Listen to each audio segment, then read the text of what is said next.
예, 오늘은 16 능정업장분부터 시작하겠습니다.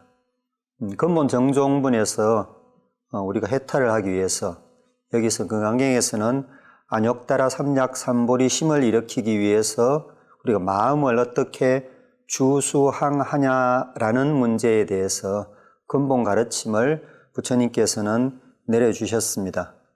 그리고 나서 실은 이 뒷부분은 최소한 한 7, 8분 정도, 그 이후 부분은 우리가 근본 가르침에 따르는 수행을 하는 상태에서 일어날 수 있는 문제점들에 대해서 그 문제점들을 제시하고, 그리고 혹은 의문을 제시하고, 그리고 그것에 대해서 부처님께서 수보리에게 답하시는 방식으로 쭉 연결이 됩니다. 물론 간혹 앞에 근본 정종분에서 약간 빠뜨린 것은 아니지만은 보충할 만한 중생들 근기에 맞춰서 보충할 만한 그런 내용이 없지는 않습니다만은 기본적으로는 이 의문과 그에 대한 해답이 주를 이룹니다. 그래서 그 근본 수행을 하지 않은 상태에서 뒷부분을 본다면은 그 의문이 그렇게 마음에 와닿는다든가 안 그러면 절실하다는 느낌이 없기 때문에 실은 뒷부분이 재미없을 수가 있습니다. 가르침이 재밌고 없고를 떠난 거라고 그러지만은 그래도 경전에서 읽기에 약간 난해하다 그럴까. 그런 의문이 떠오르지 않는데 억지로 의문을 만들어 가지고 그에 대한 해답을 들어봤자 그에 대해서 진짜 수행을 해서 의문이 내 마음에서 일어나기 전까지는 그냥 아르마리로 간직할 뿐이기 때문인 것 같습니다. 16 능정업장분에 나오는 내용 가운데는 이런 내용이 있습니다. 이 경전을 지녀 독송하면은 엄청난 그런 공덕을 짓는다고 그러는데 그렇게 해도 어떤 그 공덕이 있기는커녕 아예 남한테 천대를 받는다든지 큰 피해를 입는다든지 그럴 경우에 낙담을 할 수가 있습니다. 그런 문제에 대해서 이 능정업장분, 업장을 능히 정화시킨다라는 그 분의 이름에 맞게 만약에 금강경의 가르침을 실제로 실행하고도 어떤 효과가 없다면 거기에서 나오는 어떤 의문, 회의, 그런 문제에 대해서 답변을 해놓으신 게 있습니다. 실은 그것은 효과가 없는 게 아니고 이미 자기가 지은 업력을 상쇄시키는 역할을 금강경 가르침을 독송하고 배우고 남한테 일러줌으로써 그 가르침을 그대로 따르는 것이 업력을 상쇄시키는 그런 역할을 하기 때문에 그럴 수도 있다고 말을 해놨습니다. 그래서 이 업이라는 것은 실은 업을 짓는 업행이 있고 업을 지음으로써 업력이라는 게, 업의 힘이라는 게 발생을 해서 실은 이 업력으로 우리의 많은 행동 같은 게 제약이 됩니다.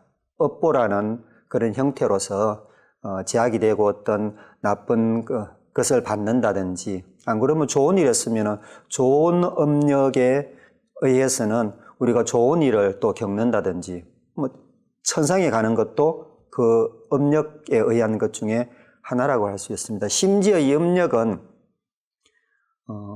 주체가 없으면서 윤회를 한다는 불교의 무아윤회의 동력이 됩니다. 그래서 우리가 생을 마감할 때까지 업력이 남아있으면은 그 남아있는 업력에 의해서 다음 생을 받게 되는 그런 결과를 초래하기 때문에 이 업력이라는 것은 굉장히 중요하다고 볼 수 있습니다. 물론 업설은 불교 고유의 설이 아닙니다. 그런데 불교에서 받아들여서 불교의 교리에 맞게 또 약간 수정해서 불교 업설이 따로 존재를 한다고 보시면 될 것 같습니다.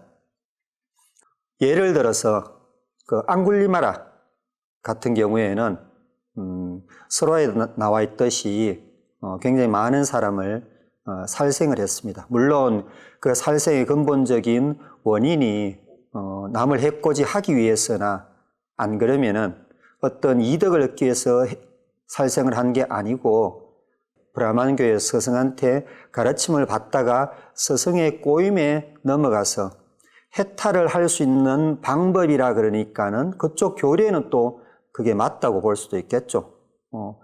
그 해탈할 수 있는 방법이라고 해서 살생을 하게 된 것이라는 차이점은 있지만 어쨌든 이제 살생을 한 거는 그 사실은 변하지가 않습니다.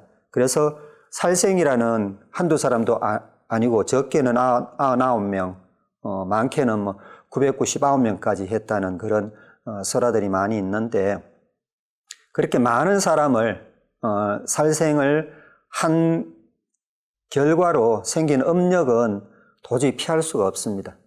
단지 어떤 깨달음을 부처님 밑으로 출가를 해서 깨달음을 얻었다고 해서 그게 바로 업력 자체가 바로 사라지는 건 아닙니다. 그래서 그러면은 부처님 밑으로 출가를 해서 앙굴리마라가 수행을 열심히 한 덕분에 여기 금강경에서 말하는 근본 가르침을 배웠겠죠. 그리고 실행을 했겠죠. 그렇게 실행을 했을 때 아란의 경지에 들었다는 그런 그 말이 이제 경전에도 논서 같은 데에서 이렇게 설화 같은 데에서 나와 있습니다. 그러면은 아란이라면은 다음 생을 받지 말아야 될 텐데 남아있는 업력, 그 업력은 살생의 업력은 어떻게 정리가 되냐? 그게 바로 금강경을 열심히 공부하고 수행하고 행하듯이 부처님의 가르침을 열심히 행한 덕분에 많이 상쇄되고 거기다 더해서 앙굴리마라는 탁발을 나갈 때마다 앙굴리마라에게 앙심을 품은 그런 사람들이 많이 있겠죠. 그래서 이 공양을 주는 거는 안 주는 거는 물론이고 돌을 던져서 앙굴리마라가 탁발을 돌아오면은 피를 흘리는 그런 큰 상처를 입는 경우가 상당히 많았다고 그럽니다. 그래서 부처님께서 나서서 앙굴리마라는 이제 회개했으니까는 그러지 마라라고 말씀도 안 하셨다고 그럽니다. 그래서 그런 게 바로 앙굴리마라가 탁발 나가서 그 돌 팔매질을 그대로 받는 게 바로 업력을 어떻게 보면은 짧은 기간에 녹일 수 있는 그런 역할을 했다고 볼 수가 있겠습니다. 그래, 물론 그것뿐만이 아니고 열심히 부처님의 가르침을 따랐기 때문에 그 덕분으로 업력도 줄고 또 돌팔매질을 마다하지 않는 그 덕분으로 또 업력도 줄고 해서 앙굴리마라가 목숨이 다할 때는 온전한 아란으로 목숨을 마쳤다고 볼 수가 있겠습니다. 그리고 우리가 흔히 아는 달마대사 같은 경우에도 그렇습니다. 이에 어떻게 되었던 달마대사를 독살하려는 시도가 많이 있었다고 그럽니다. 그래서 달마대사가 다 알고서 도력으로 그 독살을 피하거나 안 그러면은 그 독의 효능을 없애다가 6번째는 당신께서 그것을 받으셨다 그랬죠. 그래서 그것도 보면은 업력과 관련 있는 거라고 볼 수 있겠습니다. 그래서 앙굴리마라의 돌팔매질이나 그 달마대사의 이 6번째 독잔을 그냥 마시는 그런 행위처럼 그렇게 또한 가르침 자체도 업력을 녹이는, 업력을 상쇄시키는 그런 역할을 할 수가 있다고 볼 수 있겠습니다. 그래서 비록 나는 열심히 했는데 금강경 가르침 그대로 따랐는데 다른 사람은 나한테 천대한다. 굉장히 나쁜 말만 한다. 그러면은 그것을 썩내고 화내기보다는 그것으로 인해서 나의 업력이 또 많이 사라졌겠구나, 그렇게 생각하시면 될 것 같습니다. 그래서 이 분의 이름이 능히 그 업장을 소멸시키는 그런 역할도 이 금강경의 근본 가르침이 할 수 있다는 것을 말씀하고 계시는 것 같습니다. 그래서 금강경의 근본 가르침이라는 것은 어떤 교리 중에, 중요한 교리 중에 한 가지 가르침이 아니고 모든 교리가 필요한 이유가 바로 금강경의 근본 가르침인 무아법을 이해하기 위해서 모든 가르침이 필요한 것일 뿐이거든요. 부처님께서도 당신께서 깨달음을 얻으시고 12연기를 통해서 당신의 근본 의문이었던 죽음에 대해서 명상을 하셨을 때 어차피 이미 깨달음 속에 계셨던 무아를 12연기에 유깁에서 바로 정립을 하셨습니다. 그래서 이 유깁을 통한 무아, 그리고 12연기의 유깁을 통한 무아를 이해한다는 것은 어떻게 보면은 가르침 중에 가장 어려운 게 아니고 근본 가르침이라고 보면 될 것 같습니다. 그래서 그 가르침을 우리가 근기에 따라서 잘 이해하기 위해서 이런 방식의 풀이, 저런 방식의 풀이, 또 이런 방식의 교리, 저런 방식의 교리가 있다고 보면 좋을 것 같습니다. 그리고 17은 구경무화분입니다. 구경무화분에서는 금강경은 우리 일반적으로 대하는 것은 32분으로 나눠져 있습니다. 32분으로 나눠져 있는 것은 금강경이 나올 때 처음부터 그렇게 되어 있던 게 아니고 뒤에 이제 중국에서 그렇게 나눴을 뿐입니다. 그런데 분단하는 그런 방식이 32분 방식만 있는 게 아니고 27단의 천친보살에 의해서 나눠진 27단 27가지 의문이라는 그런 또 분류 방식이 있습니다.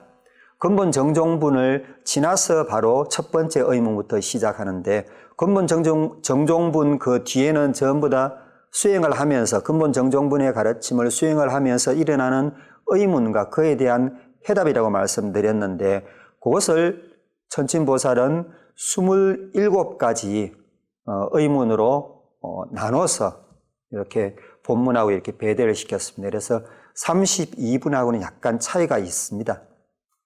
그래서 일반적인 금강경 원문을 읽을 때 그렇게 드러나지 않는 것도 그 32분 말고 27단의를 참고를 해서 한번 보시면은 이런 의문 때문에 이렇게 그 금강경 원 본문이 진행이 되는구나라는 것을 또 살펴볼 수 있는 그런 내용도 됩니다. 그런데 27단의 27가지 의문 중에 여기 구경무화분에는 무려 4가지가 몰려 있습니다. 그 4가지 단의 중에 첫 번째 단의가 17 구경무화분 제1번에서 4번까지의 배속이 되어 있습니다. 그래서 그냥 어떻게 수행해야 합니까? 어떻게 주수행해야 합니까?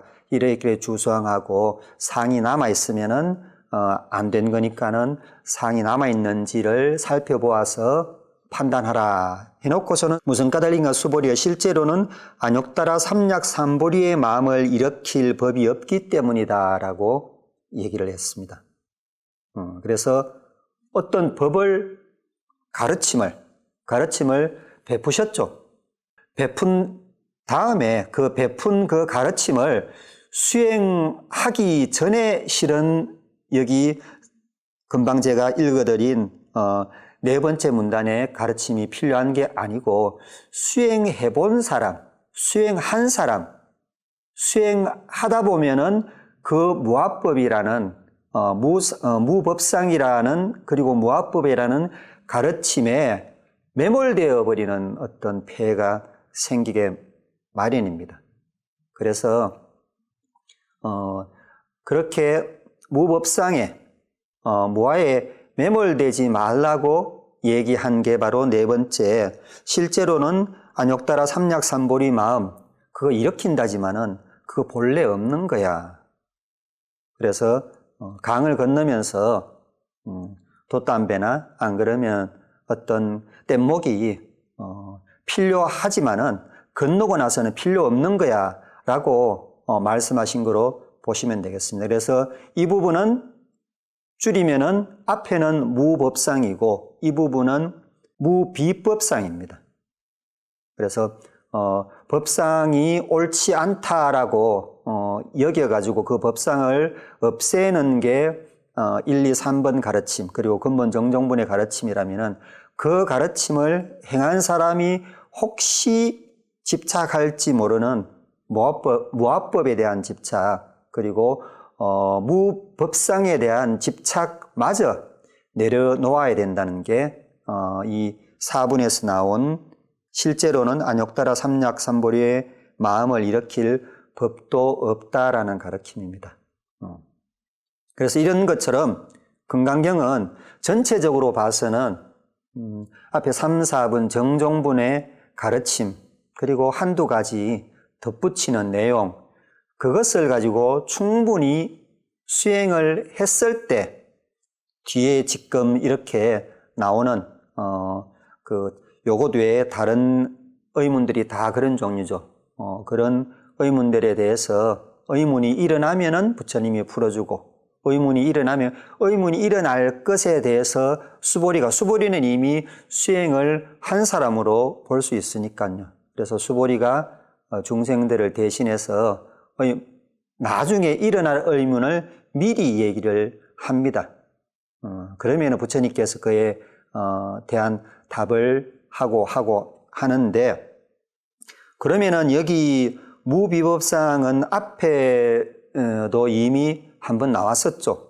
무법상, 무비법상이라고 해서 넓은 잔디밭에 잡초가 자꾸 나니까는 그 번뇌인 잡초를 뽑다 다른 방법, 큰 나무를 심어서 그러니까 모든 나쁜 법, 좋은 법 할 것 없이 우리의 번뇌를 일으키는 모든 법을 일시에 잠재울 수 있는 그런 큰 나무를 심어서 무합법이라는 나무를 심어서 모든 잡초를 없애어서 번뇌가 일어나지 않도록 한 다음에는 우리의 인지상정상 또 그 큰 나무에 끄달릴 수 있어서 베어버리지 못할까 봐 무비법상이 나온다고 말씀을 드렸습니다.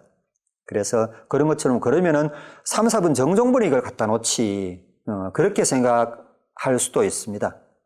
그런데 다른 것도 전체적인 내용도 선후가 무엇을 행하고 나서 알아야 될 내용이 어차피 금강경 내에 뒤에 달려 있으니까는 이렇게 한두 가지는 또 다 한꺼번에 말하는 게 아니고 얘기했다가 또 필요한 거는 뒤에 보충적으로 이쯤 되면은 조금이라도 공부했을 거다. 그래서 또 보충적으로 무비법상에 대해서 또 무비법상에 대해서는 그 말은 앞에 언급을 해놨으니까요. 그거에 대해서 이해하면은 그런 사람들이 그런 수행자들이 듣기에 좋게 17분에 이렇게 배속이 된 것 같습니다. 그래서 인도의 모든 것들은 실은 불교를 떠나서 인도에 거진 모든 것들은 많은 그 인도 방식의 방법론이 있는데 그 방법론 중에 한 가지가 순차승이라는 방법론이 있습니다. 그래서 우리가 일반적으로 예불을 드릴 때 하는 5분 향례 같은 경우에도 개양, 정량, 해양, 해탈량, 해탈지견량이지 않습니까? 그래서 개를 지켜야지만이 선정이 될 수가 있고 선정에 들어야지만이 지혜를 얻을 수가 있고 지혜를 얻어야지만이 해탈에 나아갈 수 있고 그리고 해탈지견 요거는 약간 별개의 문제입니다만은 나아갈 수 있고 그렇기 때문에 나는 개를 지키지 않더라도 능력이 뛰어나기 때문에 선정이 될 수 있다. 이게 안 된다는 거죠. 그래서 학년제가 되어 있어서 1학년 졸업하고 2학년 졸업하고 3학년 이런 것을 순차성이라고 그럽니다. 그래서 5분 향례에도 그렇듯이 여기서도 무법상과 무비법상을 순차성을 갖지 않고 얘기를 해버리면은 그 의미 자체도 혼란이 오는 수가 많습니다. 그래서 그런 의미에서 이렇게 17분에 앞에 근본 정종문 내용과 중복되지만은 중복된 그 뒤에 해야 될 얘기를 이제 한 걸로 그렇게 보시면 될 것 같습니다. 그리고 두 번째 이 17분에 들어있는 네 가지의 단의 중에 두 번째 단의가 오는 수보리여 내 생각은 어떠하냐 열애가 연등불의 처소에서 그 부분부터 그대는 미래세에 붓다를 이루어 석가모니라 불릴 것이다 라고 말씀하신 것이다. 그래서 요거는 또 7분에서 이런 얘기가 있습니다. 열애는 얻었다 할 법이 없다. 열애가 얻었다고 할 법이 없다. 그래서 열애가 설한 법이 없다. 왜냐? 안욕따라 삼약삼보리 법이라는 것은 존재하지 않기 때문이다. 라는 게 7분에 이미 나왔습니다. 그 내용에 대한 반복입니다. 앞서 내용이 근본 정종분에 대한 내용을 반복해 놓고 이제야 필요한 내용을 덧붙였듯이 여기서도 뭔가 내용을 덧붙이는데 앞서처럼 완전히 다른 순차성을 지녀야 되는 그런 내용이 들어가 있지는 않습니다. 단지 이제 좀 구체적으로 부처님께서는 얻은 법이 없다. 안욕따라 삼약삼보리 법이라는 게 없기 때문이다. 안욕따라 삼약삼보리라는 법 때문에 삼세 제불이 다 성불을 한다고 그랬지 않습니까? 그런데 그렇게 얘기를 해놓고서는 안욕따라 삼약삼보리라는 법 자체가 없다. 그거는 이제 정법이 없다. 고정된 법이 없다. 고정된 법이 언제 어디라도 어떤 상태라도 어떤 상황이라도 어떤 부처님 밑이라도 다 일사불란하게 통용되는 그런 고정된 법이 없다라는 게 이제 그 안욕따라 삼약삼보리 법은 존재하지 않는다고 최종적으로 말한 이유가 됩니다. 그래서 그것을 이제 금강경에서는 한문식으로는 무정법이라고 그럽니다. 고정된 법이 존재하지 않는다. 그래서 무정법은 무아의 다른 형태, 법에 대한 그런 해석으로 그렇게 보시면 될 것 같습니다. 그런데 여기 17분에 와서는 구체적으로 단지 열애가 얻은 법이 없다가 아니고 그러면은 열애께서 연등불소에서 연등불처소에서 그 보살로 수행을 하실 때 연등불 처소에서 얻은 것도 없었습니까? 이렇게 묻는 질문으로 조금 구체적으로 내용이 들어갑니다. 결론은 똑같습니다. 결론은 무정법이라는 것을 얘기가 똑같은데 단지 지금 그 금생에 나셔가지고 성불을 하셔놓고는 그 얻은 법이 없다고 그러시는 거는 부처님께서 점잖으셔 놓으니까는 그러시구나. 그렇게도 이해를 할 수가 있지 않습니까? 그러지가 않고 근본적으로 안욕따라 삼약삼보리법이 없고 그 전에 부처님께서 얻은 아무런 법이 없다라는 무정법의 얘기를 하면서 좀 구체적이면서 실질적인 예를 든 게 이제 요 17분의 5번째 문단에서 9번째 문단으로 보시면 될 것 같습니다. 이 근본적인 내용, 무정법이라는 근본적인 내용하고는 약간 청차가 있을지는 몰라도 부처님이 연등불처소에서 만약에 법을 얻었다고 했으면 어떤 상황이 발생을 했겠습니까? 그리고 연등불처소에서 법을 얻은 법이 없다라는 것은 어떤 의미일까?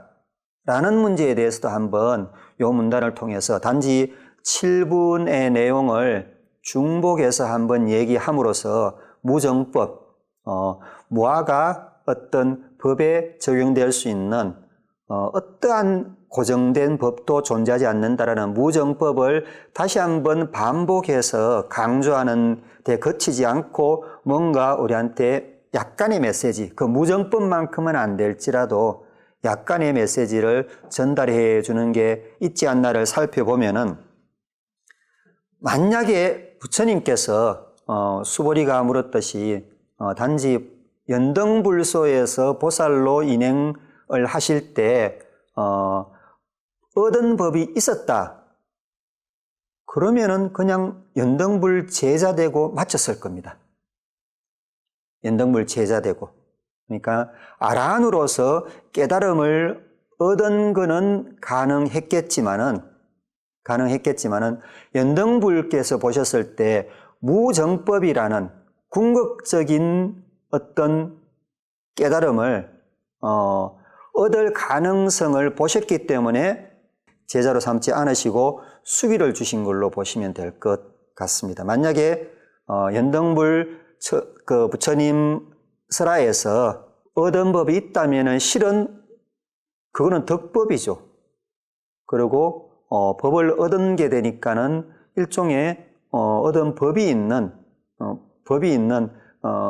그런 게 되어버리기 때문에 무정법까지의 단계는 가지 않을 것 같습니다. 그렇지만은 금방 말씀드린 이 내용보다는 이거는 이제 우리가 이렇게 앞뒤를 생각해 봤을 때 합리적으로 이랬을 수도 있다라는 내용일 뿐이고, 실질적으로는 무정법이라는 것, 고정된 법이라는 것은 존재할 수가 없다라는 그런 그 깨달음, 그런 어떤 법이 굉장히 중요하다는 것을 여기서도 한 번 더 말씀을 해놓은 것으로 그렇게 보시면 될 것 같습니다. 그리고 10단에서 15단, 17분에 10단에서 15단에서는 그러면은 성불의 보리법이라는 것은 안욕따라 삼약 삼보리법이라는 것은 성불의 원인이 되는데, 지금 와서 안욕따라 삼약 삼보리법이 없다고 그러시면은 어떻게 부처가 되고 어떻게 불법이라는 게 존재할 수 있습니까? 이제 이런 그 질문에 대해서 답을 해 놓으신 게 10번째 문단에서 15번째 문단이라고 볼 수가 있겠습니다. 그래서 이런 단어의 의문이 어떤 내용으로 형성이 됐는가를 읽고서 요 10단에서 15단을 보면은 약간 더 그 원문만 보는 것에 비해서 약간 더 우리가 이해를 할 수 있는 그런 도움이 될 수가 있다고 볼 수 있는데, 만약에 삼약삼보리 안욕따라 삼약삼보리법이 있다면은 정법이 있는 거죠. 고정된 법이. 그 고정된 법이라는 거는 실은 강을 건너는 정도에서 쓰이는 게 아니고 해탈의 산을 올라가는데도 써먹을 수 있어야 되는 거지 않습니까? 그런데 여기서 말하는 안욕따라 삼약삼보리법이라는 것은 실은 강을 건너는 뗏목일 뿐이거든요. 그래서 안욕따라 삼약삼보리법이 있다고 그러면은 정법이 있다는 것이기 때문에 결국에는 거기에 집착하는 무아가 아니고 유아가 되어버려. 법으로서의 무아가 아니고 법으로서의 유아가 되어버립니다. 그래서 유아가 된 상태에서는 부처의 깨달음도 부처의 법인 불법도 존재할 수 없는 것은 당연한 일이겠죠. 그래서 여기 안욕따라 삼약삼보리법이 존재하지 않는다는 것도 강을 건너고서 문제지. 강을 건너기도 전에 뗏목을 가리키면서 저거 필요 없다 그러더라. 저거 결국에는 필요 없다 그러더라. 저거 없애야 된다 그러더라. 없애버리면 강도 못 건너가겠죠. 그래서 이런 데서도 보이지 않는 순차성이 있습니다. 강을 건너고서야, 그리고 어떤 부처님의 가르침, 불법에 근거해서 그 수행을 해서 수행에 어느 정도 경지에 이르렀어야 우리가 그 펼쳐볼 수 있는 비서가 바로 무정법이다. 결국에는 이 법도 네가 평생 해탈을 하기 위해서 의지를 해서 그 목숨을 걸고 직권까지 수행에 매달린 이 법도 결국에는 버려야 한다. 그래서 이 큰 나무가 너가 원하는 것처럼 그 마당에 있는 온갖 잡초를 다 없앤 그런 큰 역할을 했지만은 그랬으면 이 나무도 결국에는 버려야 된다. 라는 그런 순차성으로 봤을 때 이거는 강을 건너고 나서 읽어야 되는 어떤 비서라고 그렇게 보면 될 것 같습니다. 그리고 16단부터 23단까지 17분의 마지막 그 단의에는 어떤 내용이 있냐고 그러면은 무하니까는 아무도 없지 않습니까? 어떤 무엇을 주체를 행할 주체가 없는데 누가 중생제도로라고 누가 국토장엄을 합니까? 이 질문에 대해서 16단에서 23단까지 쭉 얘기가 진행이 됩니다. 진행이 되는데 이 질문은 약간 청차가 그래도 단계적으로 이렇게 높아졌다가 약간 떨어지는 감이 없지는 않습니다. 그렇지만은 내용 그대로 한번 살펴본다면은 만약에 그 주체가 있다고 한다면은 그러니까 묻는 사람 입장에서는 수행자 입장에서는 그러겠죠. 다른 거는 다 이해를 하겠는데 궁극적으로 내 자신이 없다라는 것, 무아라는 것, 그거는 다른 의문은 다른 어떤 얘기는 다 받아들일 수 있지만 그것 받아들이기는 굉장히 힘들지 않습니까? 그래서 이제 지금도 공공연하게 참나를 찾아서라는 그런 얘기를 물론 그래놓고 사람 모이면은 참나는 없다라는 말을 해주기 위해서라면은 사탕 발림을 하기 위해서라면은 그 말이 부처님의 근본 가르침에 틀린 말이 아니지만은 그러지 않고 참나를 찾아서 참나를 찾아야 된다라는 그런 얘기를 지금도 실은 많은 분들이 하고 있습니다. 그만큼 무아를 이해하는 데는 힘들고 도저히 그것마저 그 디딜 언덕마저 발을 뗀다는 것은 허공에 내 몸을 맡기는 것 같은 그런 느낌이 들 거거든요. 그래서 앞에 다른 거는 뭐 무정법도 그렇게 알겠습니다. 그렇게 알겠습니다 해놓고 다른 거 다 치우니까는 유일하게 내가 발을 디디고 있는 거는 유아란 말입니다. 그래서 그 마지막 디딜 언덕인 그 유아마저 내려놓는 그 장면으로 본다면은 뭐 이렇게 청차가 꺾였다고는 볼 수가 없겠습니다. 그래서 이제 그 불교의 독자부에서도 인상을 강조를 하고 그리고 하나의 불교의 큰 그 지금 줄기로 형성이 되어 있는 유식사상에서도 어떤 이름을 집어넣어서 어떤 식을 강조를 하고 하는 것도 그 논리를 세우고 그리고 논리를 전개한 분들의 얘기를 들어보면 결국에는 다 무아에 가닿긴 가닿습니다. 그런데 근기가 약한 중생들이 그리고 그분들만큼 수행이 덜 된 중생들이 그 얘기를 듣고 그 깊은 곳까지 가지를 못하고 거뚱이나 중간 정도에 가서 더 파고드는 것을 그만둘 것 같으면은 그게 바로 유아가 돼버리는 거거든요. 그래서 아마 이 금강경 저작할 때도 독자부라면은 부처님의 제자의 한 부파지 않습니까? 그 한 부파의 어떤 설인 뿌깔라 산냐 인상도 금강경에 집어넣었습니다. 그래서 요시까지 그렇다고 그러면은 약간 문제가 될 수도 있겠지만은 만약에 내일 모레 제2의 금강경이 저술이 된다면은 지금 유식사상 전체가 아니고 유식사상을 잘못 이해했을 때는 유아로 돌아간다는 얘기는 분명히 들어갈 거라고 볼 수가 있겠습니다. 그래서 이 주체가 없다고 그랬는데 이거 주체가 있지 않겠습니까? 만약에 주체가 있으면은 나라는 주체가 존재를 한다면은 존재를 한다면 그 주체가 중생을 제도하고 국토를 장엄할 수 있지 않겠느냐 이렇게 생각할 수 있지만은 주체를 지닌 주체가 있는 상태로서 국토를 장엄하고 중생을 제도한다면은 주체가 있다는 것은 산야의 상태거든요.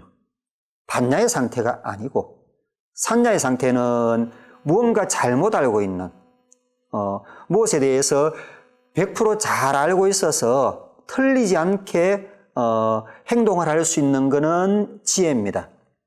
그러지 않고 알지 못해서도 그렇지만은 그것보다 더 큰 폐해가 뭐냐고 그러면 잘못 알아서 공부는 열심히 했지만은 잘못 알아서 그 아르마리에 막혀서 어떤 그 업을 행하면은 그거는 진짜 무로업이 아니고 유로업이고 번뇌밖에 생성을 못 하거든요. 그 상태가 산야인 상태죠. 그래서 알지 못한다기보다는 잘못 알아서 무아가 아니고 유하다 라든지 잘못 아는 그 아르마리를 가지고 그것을 근거로 해서 중생을 제도하고 국토를 장엄하면 어떻습니까? 그 중생 제도가 올바로 되겠습니까? 그리고 국토 장엄이 올바로 장엄 되겠습니까? 될 리가 없습니다.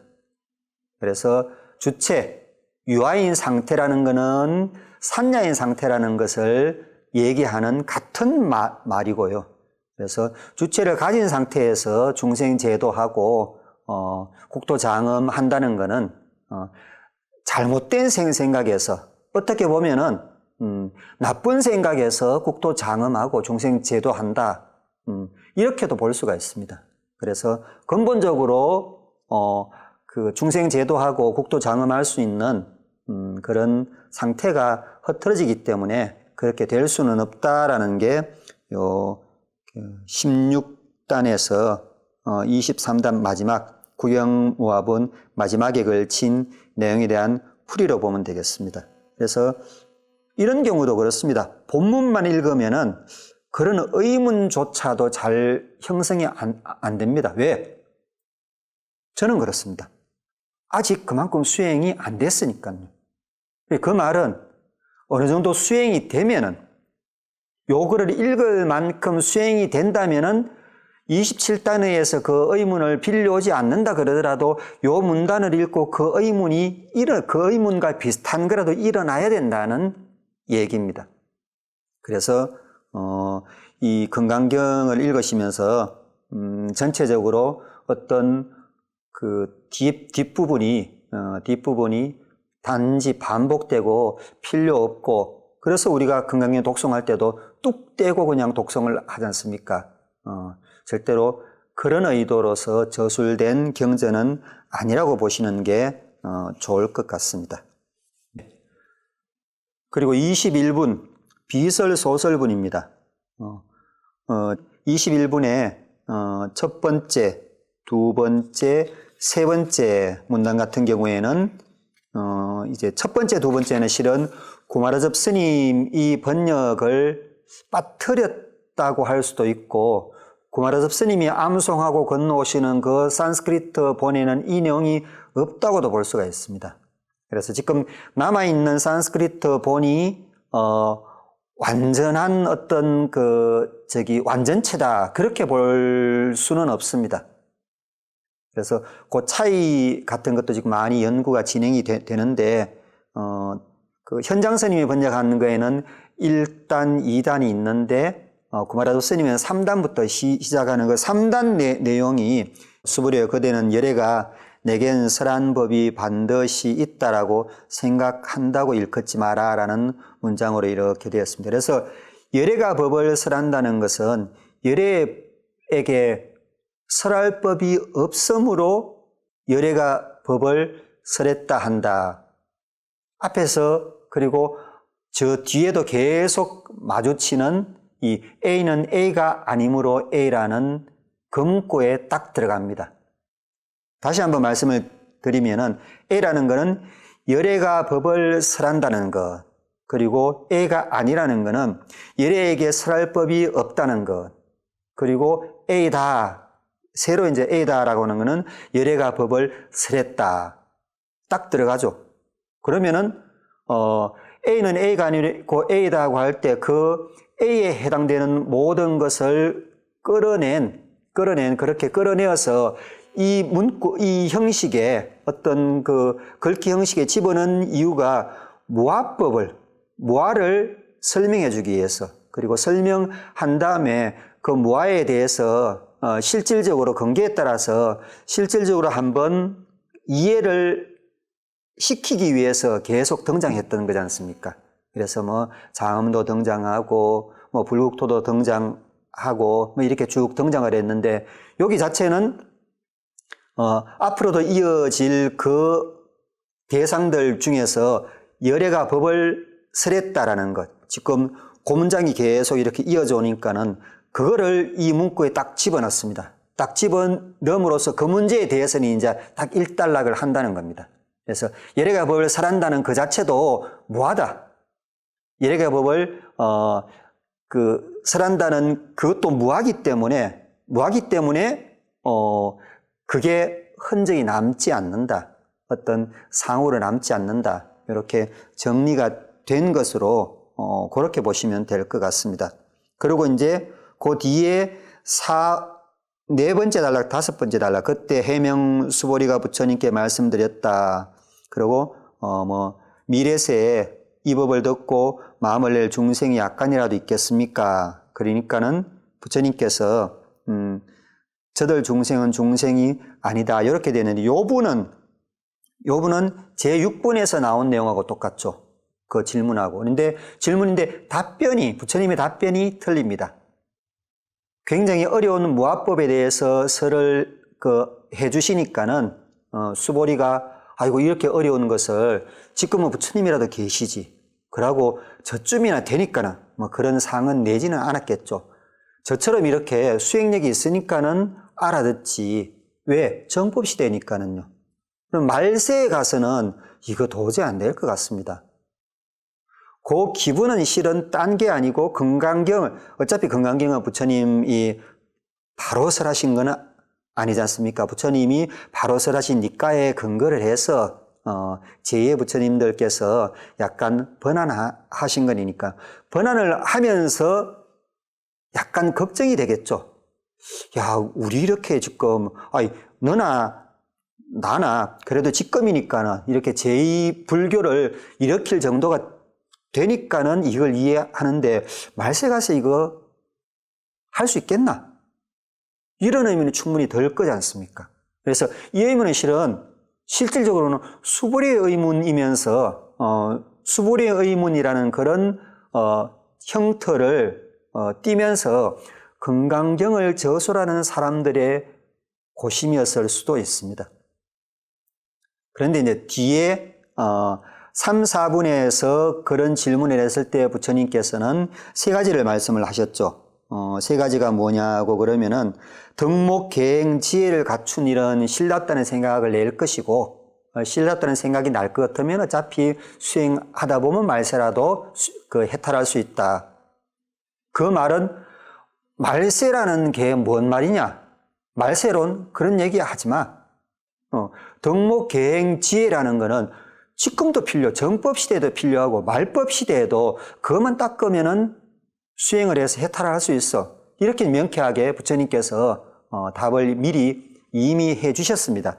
해주셨는데 여기에서는 똑같은 질문을 하니까는 부처님께서 뭐라고 말씀하셨는가 그러면은 수보리여 저들은 중생이 아니며 중생이 아닌 것도 아니다. 중생상을 들고 나오십니다. 중생상을. 그래서 지금껏 계속 열애법에 대해서 설을 하셨지 않습니까? 열애법이 실은 존재하지가 않고 왜 궁극적으로는 안욕다라 삼약삼보리법이 존재하지 않기 때문에 열애법에는 존재하지 않는다. 열애법을 자꾸 강조를 하니까는 그의 반대급부로 어떤 생각을 중생들이 가지냐 그러면 열애께서 법을 설하셨고 그것을 듣는 거는 나는 중생이지. 중생은 결함을 가진 사람이지. 그래서 열애는 말세고 정법 시대고 할 거 없겠지만은 중생은 말세는 되겠냐? 이런 중생상, 네 가지 상 중에 그 본래 법문에서는 두 번째 나이를 해뒀던 중생상을 극복하라고 그러십니다. 그래서 이 어려움을 만약에 덕목계행지혜로서 수행을 해도 어려울 것 같으면 너한테 남는 한 가지 문제점은 딴 게 아니고 그 중생상이다. 없애야 되는 중생상이다. 근데 중생상은 다른 상하고는 약간 청차가 있습니다. 어떤 청차가 있냐고 그러면 중생상을 가짐으로써 해탈을 향해 나아가고자 하는 어떤 마음을 일으키는 그런 마음을 격발시키는 그런 역할은 중생상이 합니다.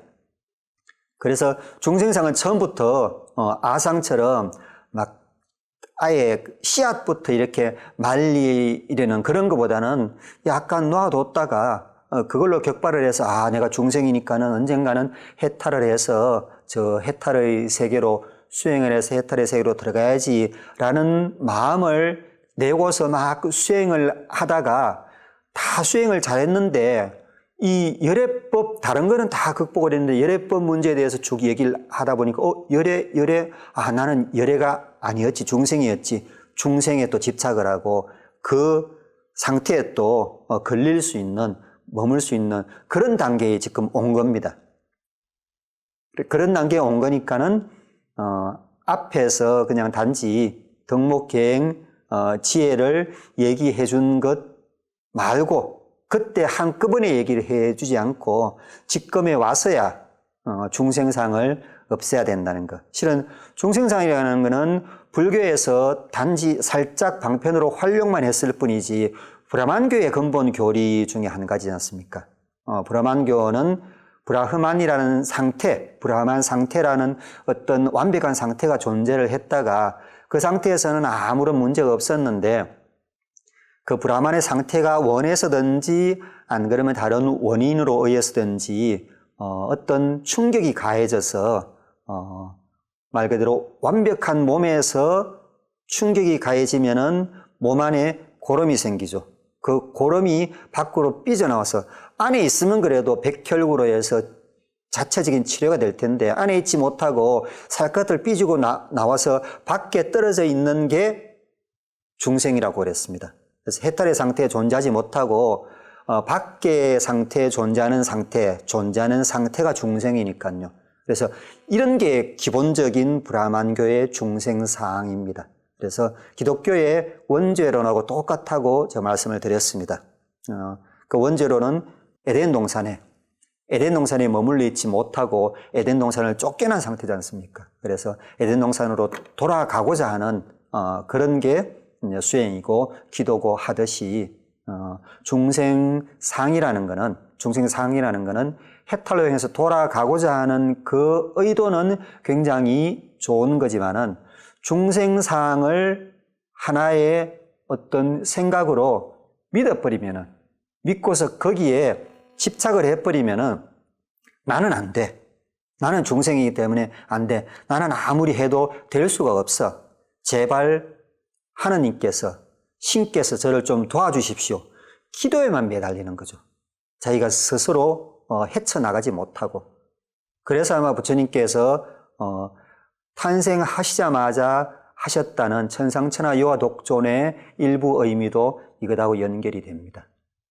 천상천하 유화독존, 내가 가장 존귀한 존재로 있을 뿐이지 나 말고 브라흐만이라는 존귀한 존재가 있어서 그 존재가 나의 해탈의 문을 열어주는, 해탈의 문 앞까지는 내가 수행을 통해서, 고행을 통해서, 명상을 통해서 나아갈 수 있지만은 결국에 해탈의 문을 열어주는 것은 브라흐만이다라는 그 중생상.